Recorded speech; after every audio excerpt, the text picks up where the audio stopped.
All right, I'm not wearing the camera today, but I just want to talk about this Yukon Denali GMC 6.2 liter.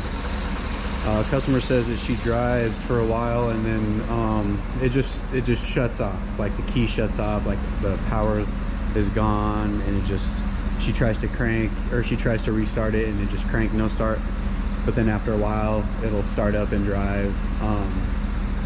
You know, I couldn't duplicate the problem, but one thing that you can always do when stuff like this happens is you can always just check the high-speed communication lines on a scope and just look for a clear square wave signal, and then you want to test the terminating resistors of the OBD2 connector if you can. The spec for the terminating resistors on this vehicle was anywhere from 55 to 65 ohms plus minus 5. So when I tested this one on pins 6 and 14, it was hovering at 70 ohms, which is slightly elevated for just sitting all night.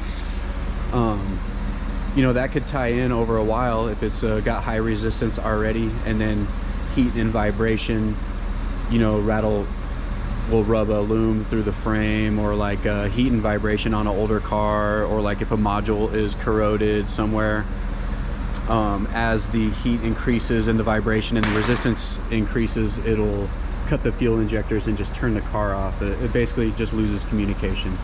The only code I had in this vehicle was a lost communication with restraints control module, which runs off a circuit on a module that is above the spare tire on these things, which are susceptible to corrosion only if you have the air suspension system, I guess, from what I was reading, because I've never dealt with this problem.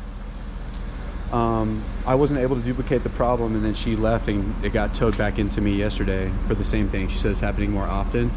So I've had it running for about 30 minutes.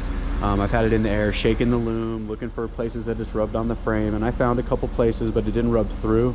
And then it does look like the the restraints module is a little corroded on the top, but I checked all the grounds. They're just a little old. But like I said, the one thing that you can do is check the scope signal on the CAN communication lines, and like I said, you're looking for like a clean signal. And when I was looking at this one, I found that it's just not clean at all. The range is a little out of range, and you can see it's not a clean square. Some of the information looks like it's dropping out. Okay, and that's not good. You want to see like really smooth caps on the end of this square wave. That just means it's not communicating properly. So I'm not sure which module it's happening with. Even if I was sure, I can't reprogram here anyways. So I know that this is having a communication issue. I'm gonna dig a little bit deeper and just see if I can find which one it is, because I can get to a couple of them. I just have to find a label for what they are. But this one's just having an intermittent problem. I guess it's pretty common with GM, where it just, you know, the ECM, the ABS, the TCM, it just drops signal and it shuts off until the short relaxes, and then you're able to start the car again. So just something interesting I thought I'd go over with you guys real quick.